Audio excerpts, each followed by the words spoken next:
Amma ba'du fa inna asdaqal hadithi kitabullah wa khairal hadi hadi Muhammadin sallallahu alaihi wasallam wa syarrul umuri muhdatsatuha wa kullu bid'atin dalalah. Alhamdulillah pagi ini kita dapat melaksanakan salat subuh berjamaah. Mudah-mudahan salat kita dan seluruh amal ibadah kita diterima oleh Allah Subhanahu wa taala. Amin. Shalawat dan salam semoga senantiasa dicurahkan atas junjungan kita Nabiullah Muhammad sallallahu alaihi wasallam. Sehubungan Ustaz Rifki nggak hadir, saya diminta untuk menggantikan beliau. Saya akan menyampaikan sebuah hadis yang cukup panjang dalam kitab Al-Awsat yang diriwayatkan oleh At-Tabrani. Salasun muhlikatun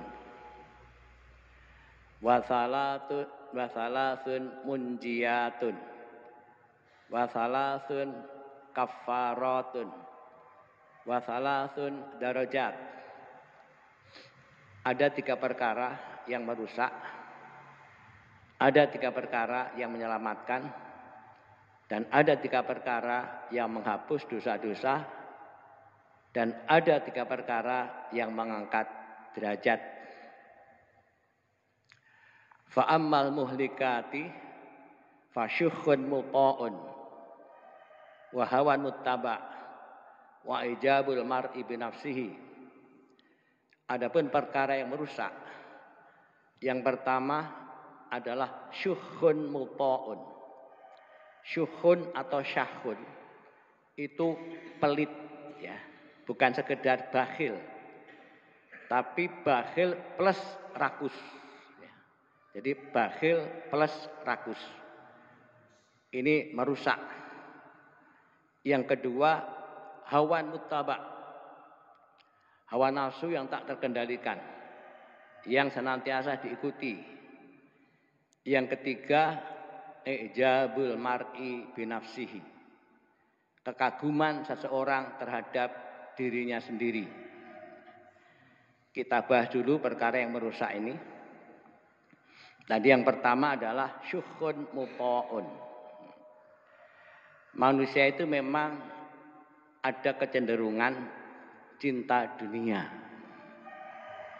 Apa enggak boleh cinta dunia?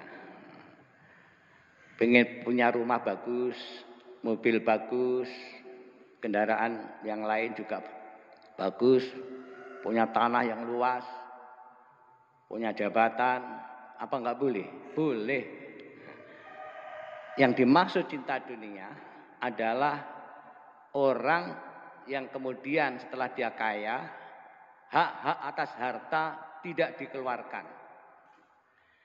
Zakat tidak, sedekah tidak, bantu tetangga tidak, bantu kerabat juga tidak.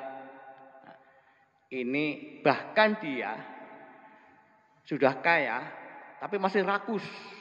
Ini namanya syukhun atau syahun.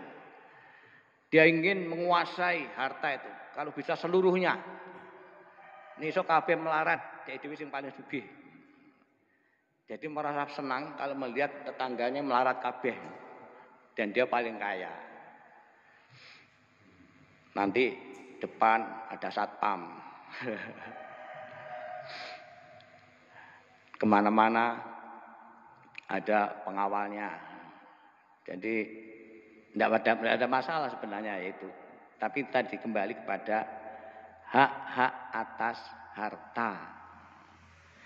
Kalau orang sadar, harta itu sebenarnya kan bukan milik mutlak bagi seseorang. Tetapi titipan Allah diberikan kepada seseorang. Saya misalkan punya mobil. Mobil itu bukan mutlak milik saya, itu milik Allah. Cara saya menggunakan pun harus sesuai dengan aturan Allah. nggak boleh mobil digunakan untuk bermaksiat, nggak boleh. Di pacaran nggak boleh. Nah terus untuk apa? Untuk hal-hal yang Allah ridhoi. Itu. Demikian pula rumah. Rumah kita itu juga bukan kepemilikan mutlak. Itu adalah milik Allah yang dititipkan pada kita, yang harus kita gunakan sesuai dengan aturan-aturan Allah. Makanya dalam rumah tidak boleh ada gambar-gambar. Pertama, gambar porno, nggak boleh. Demikian pula sebagian ulama mengatakan gambar makhluk hidup diusahakan tidak. Tapi ada sebagian ulama mengatakan yang dimaksud makhluk hidup ini gambar yang utuh. Namanya gambar kijang dalam bentuk patung utuh, nah itu yang nggak boleh. Tapi kalau gambar saja ada yang mengatakan boleh. Foto anggota keluarga, ini menarik ini. Ya. Termasuk foto presiden, wakil presiden gitu ya. Saya menghindari masang foto di tembok atau dinding. Karena apa? Jin itu tinggal di mata foto atau gambar. Dan pada saat tertentu dia akan menggoda manusia. Dan ini benar. Jadi ada orang yang diganggu jin ketika dia melihat foto. Dulu di rumah tempat induk ya, rumah induk tempat ayah saya dulu, itu ada gambarnya kakek saya, Haji Muhammad Thohir, besar. Nah waktu itu yang gambar itu Pak Balki. Pak Balki itu ayahnya Pak Ahmad Wahyudin. Ada yang bilang ke saya, Pak Nur, nah kok kedep Pak Nur? Dia melihat atau kedep itu, biar begitu. Terus saya gini, turunkan saja, turunkan disimpan. Ya. Nggak tahu dulu, memang persepsi orang berbeda-beda ya. Kalau foto karena itu tidak utuh, hanya kepala saja, tidak apa-apa. Tetapi ada sebagian ulama justru letaknya di kepala itu yang nggak boleh. Jadi gambar orang tanpa kepala malah nggak apa-apa.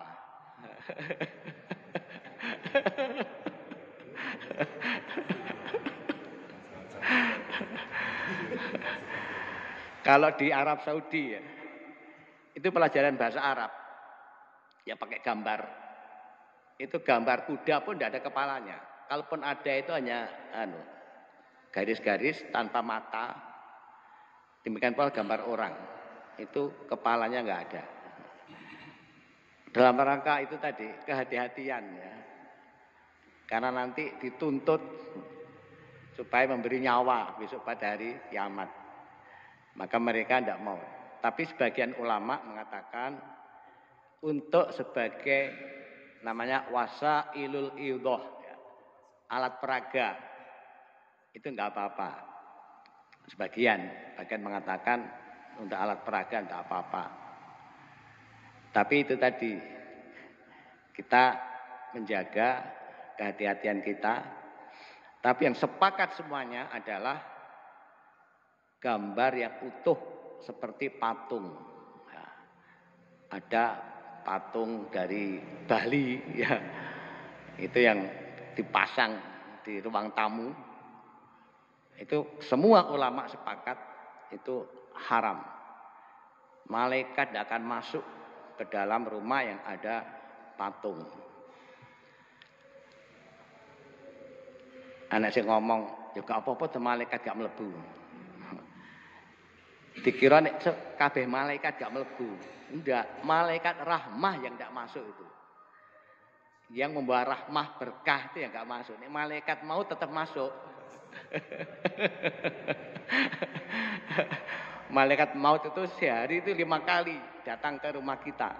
5 kali sehari. Iki wayahe apa durung? Wis wayahe ya sudah. Cabut mesti.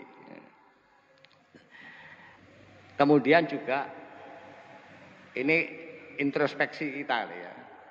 Masalah rumah. Kata Rasulullah SAW, min sa'adatil mar'i, di antara kebahagiaan seseorang adalah al-mar'atus sholihah, istri yang sholihah. Yang kedua, al-manzilus sholih, rumah yang sholih. Yang ketiga, al-markabus sholih, kendaraan yang sholih. Apa ciri al-mar'atus sholihah? Idza amartaha tuti'uka. Kalau engkau perintah dia taat. Perintah yang baik. Perintah yang baik dia taat. Kemudian wa tahfadzu ghaibataka fi nafsiha wa malika. Dan dia menjaga dirinya dan hartamu ketika Anda tidak ada di rumah. Itu ciri al-mar'atus sholihah. Tapi ada ciri-ciri lain.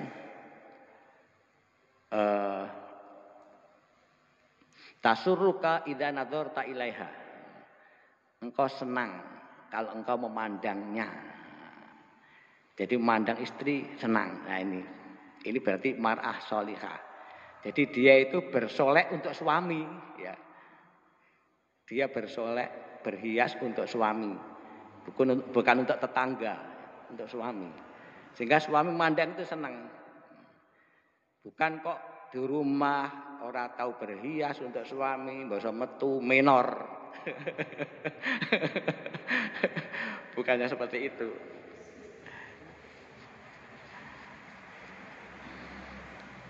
Itu rumah. Ndaklah rumah itu juga diberi hak apa? Sholat jangan semua di masjid, tapi ada bagian yang di rumah. La taj'alu buyutakum qubura. Jangan kalian jadikan rumah-rumah kalian itu kuburan. Artinya tidak pernah digunakan untuk sholat. Sholat sunnah itu lebih baik di rumah daripada di masjid. Kecuali tahiyatul masjid ya, kecuali. Misalkan sholat sunnah pada maghrib. Rasulullah SAW itu mesti di rumah beliau. Ba'da isya di rumah beliau.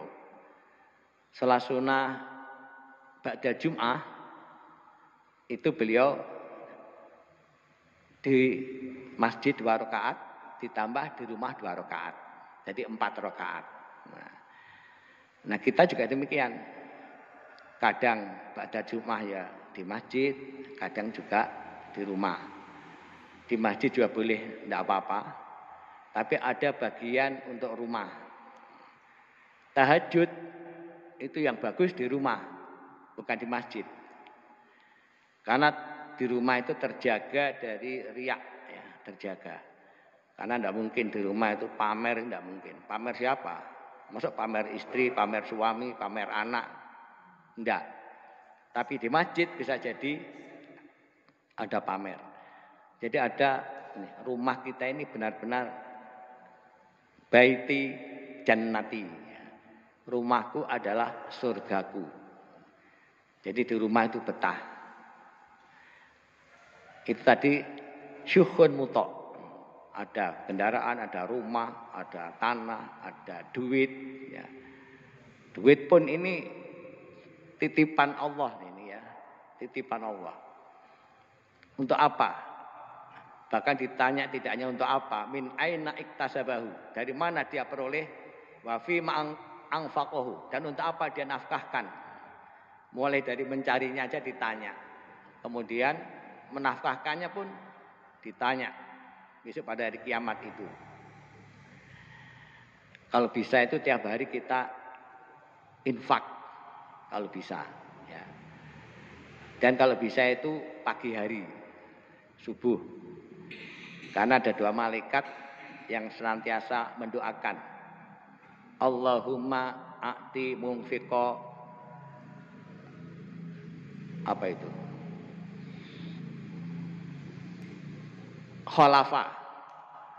Allahumma a'ti munfiqo khalafa. Ya Allah, berilah kepada orang yang infak, yang senantiasa infak ini khalafa. Khalafa itu ganti dari hartanya. Wa'ti mumsikan talafa, dan beri kepada orang yang bakhil itu talafa, kehancuran hartanya. Malaikat itu doanya pasti dikabulkan. Makanya jangan bakhil kita itu. Hendaklah diusahakan kalau bisa tiap hari sedekah. Dan bisa digunakan sebagai wasilah doa. Wasilah doa. Kita sedekah, kemudian kita berdoa kepada Allah. Apa doanya? Misalkan minta kesembuhan dari sakit. Kemudian minta apa lagi? Pokoknya sebagai media itu bisa. Yang belum menikah minta istri yang sholihah. Infak 50.000. Oh, dikabulkan oleh Allah. Benar itu. Yakin saja. Dan lain-lainnya. Atau mungkin anaknya yang belum menikah. Infak. Gunakan sebagai wasilah. Berdoa kepada Allah. Ya Allah, berikanlah jodoh anak saya itu. Kalau perempuan ya. Zaujan, sholihan, dayinan, kuf'an, marzukon, mubarakan. Wah, komplit itu ya. Zaujan, sholihan. Laki-laki, suami yang soleh. Dayinan, setia agama. Kuf'an, yang seimbang. Marzukon, yang diberi rezeki. Mubarakan, yang diberkahi. Itu insya Allah akan memberi itu. Karena Allah lah yang maha memberi. Jadi sekali lagi, jangan sampai kita itu bakhil ya. Syukhun mutok. Wis bakhil ditambah rakus pisan. Jangan sampai. Bakhil saja jangan. Apalagi ditambah rakus. Komunisme itu mudah berkembang di daerah-daerah di mana orang miskinnya banyak, orang kaya sedikit.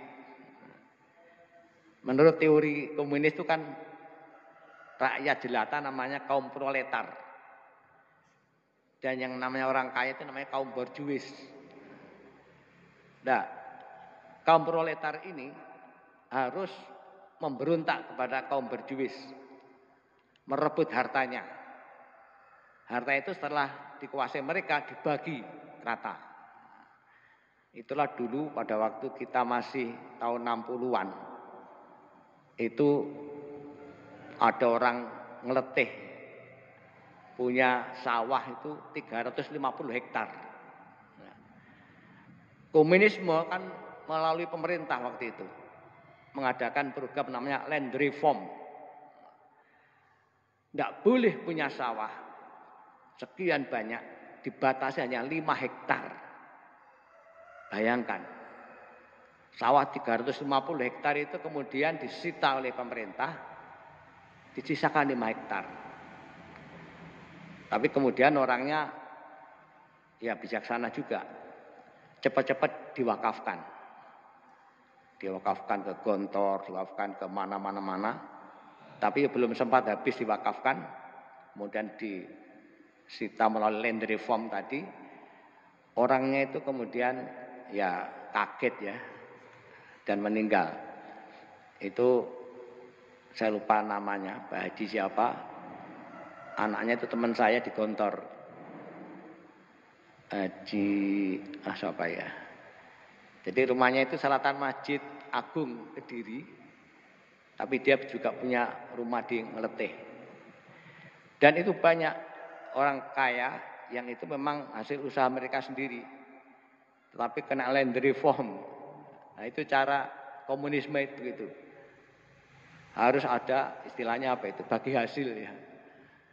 Jadi semua itu tidak boleh dimiliki perorangan. Nah, kalau Islam kan tidak begitu. Islam itu bukan dengan cara mengadu domba antara orang miskin dengan orang kaya, tidak. Orang kaya disadarkan, kamu itu tidak boleh menguasai harta untuk dirimu sendiri. Ada hak orang lain dari harta Anda, yaitu zakat. Wajib Anda keluarkan. Bahkan dalam sistem pemerintahan Islam, tidak hanya zakat ya. Ada hak kerabat, ada hak tetangga, ada juga hak namanya hak mencukupi fakir miskin. Setelah harta itu diambil hak untuk orang lain, kok masih ada orang miskin? Itu orang-orang kaya diperintah juga untuk mengeluarkan lagi sehingga bisa mencukupi orang miskin. Orang miskin akhirnya nggak ada, ya. Dan itu terjadi dalam sejarah Islam pada masa Umar bin Khattab, pada masa Umar bin Abdul Aziz, dan tidak ada lagi orang miskin. Nah, ini cara Islam mengatasi kemiskinan. Kembali tadi syukhun muta'. Yang kedua, hawan muttaba'. Hawa nafsu yang tak terkendali. Hawa nafsu yang senantiasa diikuti. Hawa itu kan keinginan ya. Nafsu itu diri. Kita masing-masing itu punya yang namanya keinginan diri. Ingin kaya, ingin berkuasa, ingin pokoknya sembarang keinginan, makan enak dan sebagainya. Sebenarnya tidak dilarang. Tetapi di sini harus dikendalikan. Boleh Anda kaya. Tetapi cara Anda mencari rezeki harus dengan cara yang halal. Berdagang silakan. Dengan cara yang halal dan harta atau komoditas untuk dagang juga yang halal. Tidak boleh jual beli miras, tidak boleh. Pak, saya hanya dodol kok, orang ngombe. Tapi akibat sampean jual, orang membeli malah ngombe. Berarti walaupun tidak minum miras, tapi dia jual juga nggak boleh. Bahkan termasuk minuman-minuman yang ada unsur alkoholnya itu hanya 0,5% pun nggak boleh. Tetap haram. Termasuk juga obat batuk ya. Obat batuk yang ada alkoholiknya itu haram. Kalau beli obat batuk itu tanya saja yang non alkoholik. Kemarin saya ditawari obat batuk Pak Farid. Tak ini ada obat batuk. Apa? Wood. Coba saya lihatnya dulu. Oh, boleh, tidak apa-apa ini. Tidak ada alkoholnya, halal. Jadi jual beli barang yang itu haram, juga haram kita melakukan jual beli barang tersebut. Atau jual beli barang yang halal, tapi caranya yang haram, itu juga tidak boleh. Namanya apa? Curang. Melakukan kecurangan dalam berjual beli, nggak boleh. Al-ghisyu fil bai' namanya, kecurangan dalam jual beli. Pernah Rasulullah SAW itu ke pasar. Beliau ingin mencoba melihat bagaimana para sahabat ini melakukan jual beli. Makanya ada yang kritik, Nabi kok nang pasar. Ya ora apa-apa to nang pasar. Setelah itu beliau melihat ada orang jualan bahan makan, gandum. Beliau lihat, dicoba dilihat atasnya itu bagus kering. Beliau masukkan tangan beliau di dalam. Lah kok di tengah-tengah basah. Ditanya, Fulan, mengapa ini? Jawabannya apa? Kena hujan. Padahal dia maksudnya biar bobote munda. Kalau beli sak karung kan bobote naik. Apa kata beliau? Man khosya falaisa minni. Barang siapa berbuat curang, dia bukan termasuk golonganku. Ketakutan tadi. Ketakutan dan itu kemudian bertobat, tidak lagi melakukan kecurangan di dalam jual beli. Jadi jual beli pun tidak boleh curang. Jual sapi di gelonggong ya. Di gelonggong biar bobotnya naik. Itu dosanya wakeh. Menganiaya sapi dan kecurangan. Kadang orang tidak mikir gitu ya. Yang penting oleh badi oke. Padahal ya kalau tidak ada berkahnya itu nanti kehilangan lebih banyak lagi dia itu. Macam-macam. Cara Allah menghancurkan hartanya itu macam-macam. Tapi nggak disadari. Maka yang penting adalah bagaimana mendapatkan keuntungan yang berkah. Berkah itu artinya apa? Tambahnya kebaikan ilahiyah pada harta itu. Terus bertambah. Itu namanya berkah. Jadi jangan kita itu kemudian senantiasa mengikuti kemauan, keinginan diri kita, namanya hawa nafsu. Ada sebuah syair bahasa Arab, wan nafsu katifli in tuhmilhu syabba ala hubir radwa'i wa in taftimhu yang fatimi. Hawa nafsu itu seperti anak kecil. Kalau kalian biarkan sampai dia itu remaja, tetap ngempeng. Wa in taftimhu yang fatimi. Kalau kamu sapih, dia akan berhenti. Sama itu. Hawa nafsu itu ya begitu itu. Kok nuntut minta terus kok dituruti, wah terus nuntut lagi, dituruti lagi, makin menuntut. Tapi kalau kita stop, berhenti dia. Wah ya disapih, nangis juga apa-apa, tetap disapih. Itu untuk anak kecil. Kalau kasihan saja, nanti sampai usia SD bahkan SMP itu masih ngempeng, bener. Mau berangkat sekolah ngempeng sih. Karena kasihan tidak boleh. Itu hawa nafsu. Makanya kalau ada keinginan yang buruk, tidak usah diikuti. Kita stop. Kalau kita ikuti, dia akan nuntut lebih banyak lagi. Karena perbuatan menyimpang itu diawali dari sedikit. Coba-coba, kok aman. Ditambah lagi, kok aman. Terus, jadi ketagihan. Kalau seperti itu, wah, kasihan. Ya. Orang minum minuman keras itu kan dari coba-coba itu ya. Coba-coba, lama-lama pertama rasanya kayak apa ya? Katanya orang, iya, ya pahit kayak spiritus katanya. Tapi kalau sudah ketagihan itu jadi enak. Kalau tidak minum, itu rasanya kecut, senep, dan lain sebagainya. Itu gara-gara mengikuti kehendak hawa nafsu. Mestinya dia harus stop. Ini terlanjur, kemudian segera di stop. Akan berhenti nanti. Demikian pula ini, merokok. Ya.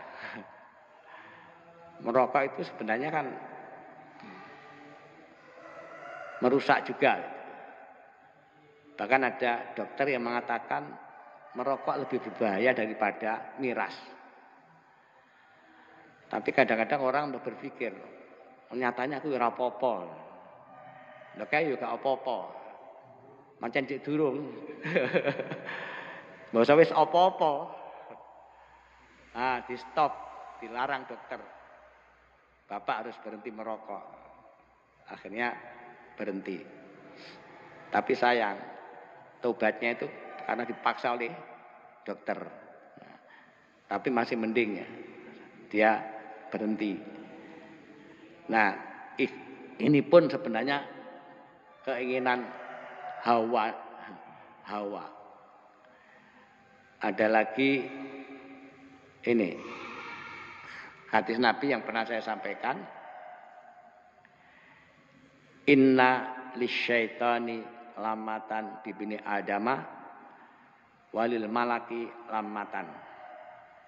Sesungguhnya setan itu punya pengaruh terhadap anak Adam dan malaikat juga punya pengaruh terhadap anak Adam. Wa amma lamatus syaitani fa'iadun bisyarri wa taghdhibun bil haq. Adapun pengaruh setan yaitu mengajak, dia menjanjikan dan mengajak melakukan kejahatan dan mendustakan kebenaran. Melakukan kejahatan dan mendustakan kebenaran. Wa amma lamatul malaikati fa'iadun bil khairi wa tasdiqun bil haq. Adapun pengaruh malaikat yaitu apa? Mengajak kepada kebaikan dan membenarkan kebenaran. Faman wajada min dzalika syai'an fa'lam anna minallah.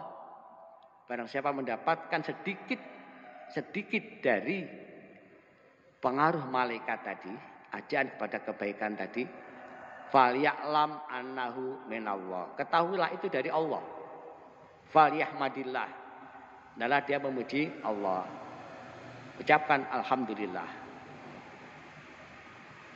Kok pengen maca Quran?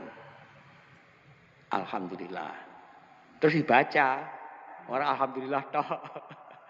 Dibaca. Kok pengen infak? Nah, alhamdulillah. Itu dari Allah itu. Segera kita infak. Kok kepengen jenguk orang sakit? Alhamdulillah, segera menjenguk. Kok kepengen takziah? Ada orang meninggal, kepengen takziah, segera berangkat. Itu minallah, alhamdulillah. Falyahmadillah. Waman wajadal ukhra falyata'awad minasyaiton. Barang siapa mendapatkan yang lain, artinya pengaruh setan, falyata'awad minasyaiton. Adalah dia berlindung kepada Allah dari setan. Kok kepengen apa itu sing elek-elek ya? Kepengen pacaran. A'udzubillahi minasyaitonirrajim gitu ya. Pokoknya hal-hal yang buruk-buruk segera kita ya ta'awad minasyaiton. Mohon perlindungan kepada Allah dari setan. Karena setan itu terus berusaha menjerumuskan kita. Ya. Ini hawan muttaba. Hati-hati, masing-masing kita punya potensi untuk mengikuti malaikat atau mengikuti setan. Makanya di Al-Quran dikatakan wa nafsu wa ma sawwaha fa'alhamaha fujuraha wa taqwaha. Demi jiwa dan penyempurnaannya. Memang Allah sempurnakan jiwa itu.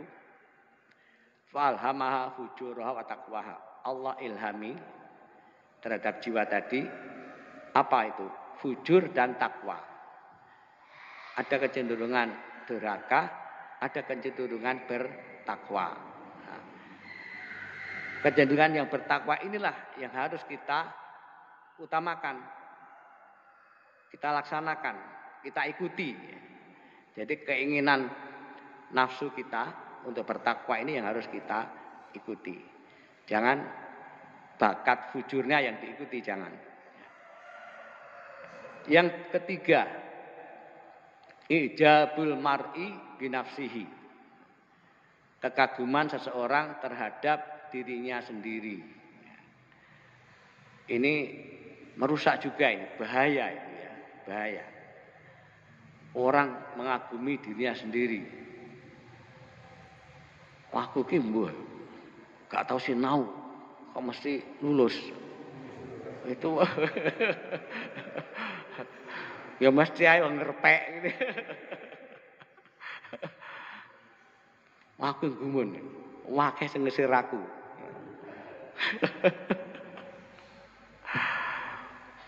Nah, itu tidak boleh ya. Itu menjadi apa? Kesombongan. Dan kemudian kalau sudah begitu, meremehkan orang lain. Meremehkan. Orang mengagumi dirinya sendiri, lama-lama dia meremehkan orang lain. Dianggap orang lain itu wis elek kabeh, goblok kabeh. Pokoknya saya ya yang paling baik. Kalau sudah begitu, kemudian kalau dia sebagai pemimpin otoriter sih, otoriter. Seperti Fir'aun. Otoriter bahkan mengaku sebagai Tuhan. Dan nanti ada buser-busernya itu yang memuji-muji. Wah, bagus sampean. Wah, ini rakyat banyak mendukung sampean. Dihapusi karo buser-buser tadi. Saya apa buser-buser itu kan diupahi. Zaman Fir'aun banyak buser-buser itu. Saiki juga banyak. Dia itu seperti anjing. Jadi apa pokoknya muji-muji majikannya, ngelek-ngelek orang lain. Nah, majikannya itu karena dia kurang informasi, data yang masuk kepada dia itu nggak imbang. Hanya dari buser-buser tadi. Buser kan butuh apa? Dia dekat dengan penguasa, kemudian dia banyak dapat fasilitas kan itu. Nah, penguasanya itu merasa bangga dengan buser-buser tadi. Nah, ini bahaya sekali. Bisa menimbulkan kerusakan masyarakat secara luas. Ijabul mar'i binafsi. Makanya dalam Al-Quran itu kan innallaha la yuhibbu man kana mukhtalan fakhura. Allah tidak menyukai orang-orang yang sombong dan membanggakan diri. Sombong dan membanggakan diri. Dan Allah tidak akan memberikan hidayah kepada orang yang sombong. Karena apa? Orang yang sombong itu dia merasa paling benar, meremehkan orang, menolak kebenaran tadi. Batarul haq wa ghamtun nasi.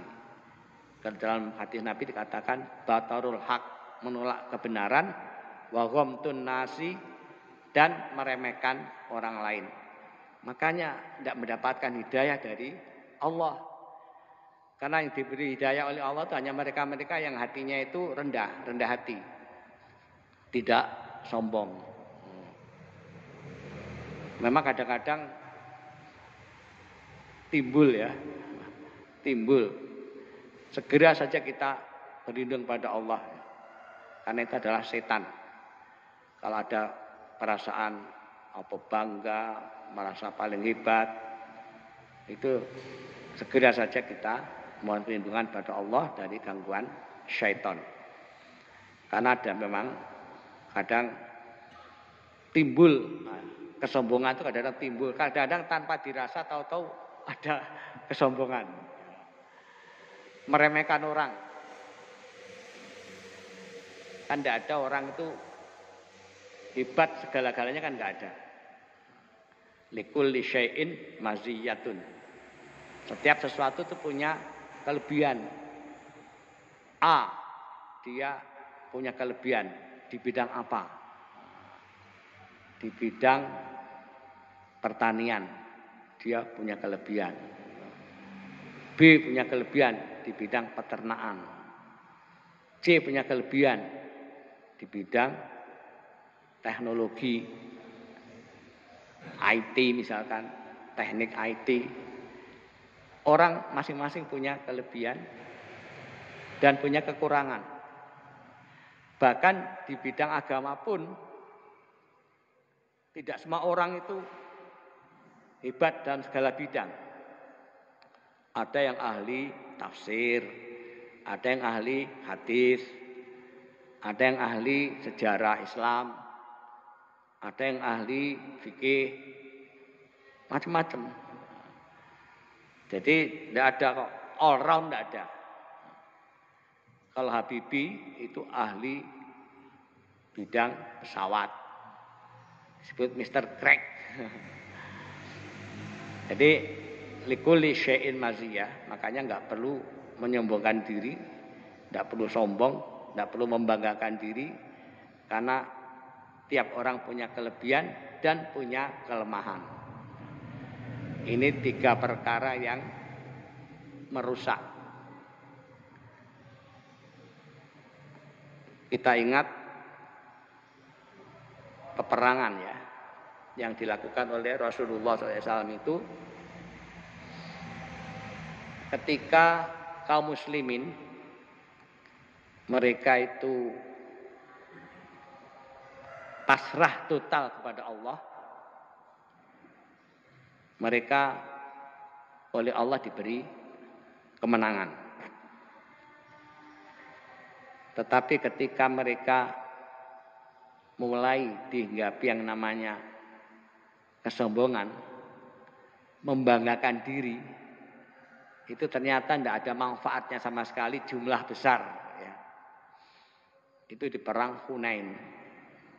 Di perang Hunain itu jumlah kaum muslimin 12.000. Orang kafir 1/4-nya. Kok kaum muslimin awalnya bisa kalah? Karena itu tadi, waktu berangkat itu mereka pikirannya itu, waduh kita menang. Karena apa? Jumlah kita besar.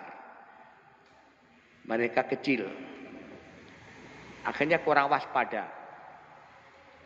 Nek Rasulullah enggak sampai seperti itu. Beliau enggak mungkin bangga terhadap jumlah, enggak mungkin. Dan ada sahabat-sahabat yang lain yang dekat beliau, itu enggak ada yang ada sikap seperti itu. Mereka yang terutama yang baru saja masuk Islam, itu lebih-lebih melihat jumlah besar, pasti menang. Ternyata apa yang terjadi? Begitu datang di Hunain, medan dikuasai oleh orang kafir. Diserang mendadak dari berbagai penjuru dengan anak panah. Akhirnya lari tunggang langgang. Lari semua, ribuan orang itu.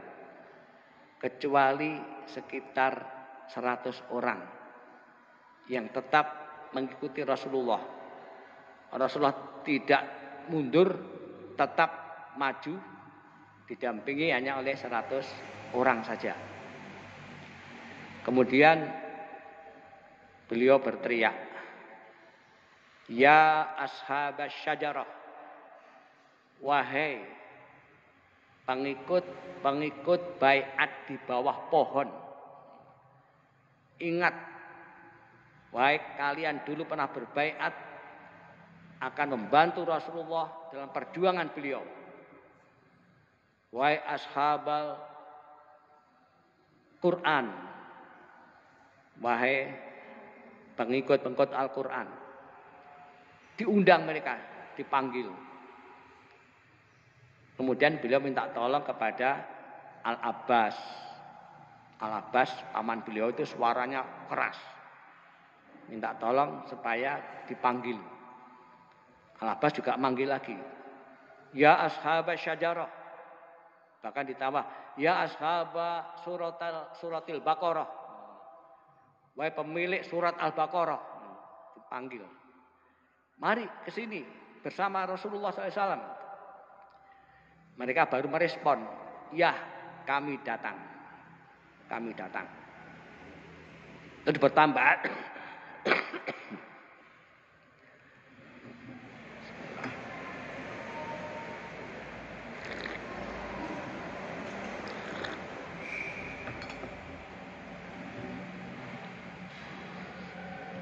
Mereka berkumpul di sekitar beliau. Berkumpul di sekitar beliau. Jumlahnya belum banyak ya, tapi sudah mending 100 lebih. Allah turunkan pertolongannya. Yaitu apa? Para malaikat. Para malaikat dikirim oleh Allah membantu Rasulullah SAW bersama para sahabat beliau. Akhirnya perang Hunain dimenangkan oleh kaum muslimin.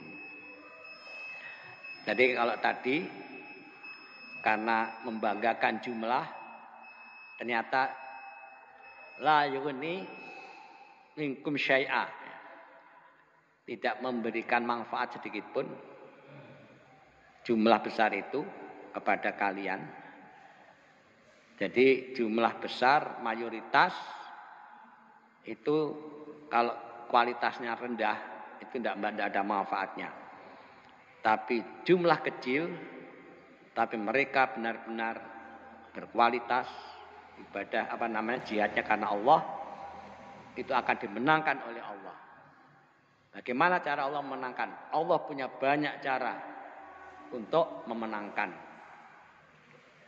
Wa kam min fi'atin qalilatin taghlibu fi'atan katsiratan biidznillah. Banyak golongan kecil mengalahkan golongan besar dengan izin Allah. Ayat ini kaitannya dengan ini, perang antara Talut dan Jalut. Pada waktu berangkat, Talut berpesan kepada pasukannya, kita akan melewati sungai. Kamu nggak boleh minum, kecuali kalau sangat haus seteguk air. Sebab kalau kamu minum nanti kamu akan lemah. Ternyata apa? Melewati sungai karena panas, haus. Ada yang minum sakwarke. Ada yang patuh tidak minum. Patuh benar-benar pada Talut tidak minum. Ada yang minum satu teguk. Tapi banyak yang minum sekenyang-kenyangnya. Akhirnya jumlahnya sedikit yang disiplin. Tapi jumlah sedikit itu bisa mengalahkan pasukan Jalut. Makanya di Al-Quran disebutkan kam min fi'atin qalilatin taghlibu fi'atan katsiratan biidznillah. Banyak golongan yang kecil mengalahkan golongan yang besar dengan izin Allah. Nah, kita itu jangan bangga dengan mayoritas. Umat Islam mayoritas, kemudian bangga. Tapi perlu kita tingkatkan kualitas dari kaum muslimin ini. Karena Allah lah yang akan menolong kalau kita benar-benar menjadi muslim yang disiplin, taat, patuh pada Allah. Allah akan berikan pertolongan kepada kita. Demikian jamaah sekalian yang dapat saya sampaikan pagi ini. Kurang lebihnya mohon dimaafkan. Subhanakallahumma bihamdika asyhadu an la ilaha illa anta astaghfiruka wa atubu ilaik. Assalamualaikum warahmatullahi wabarakatuh.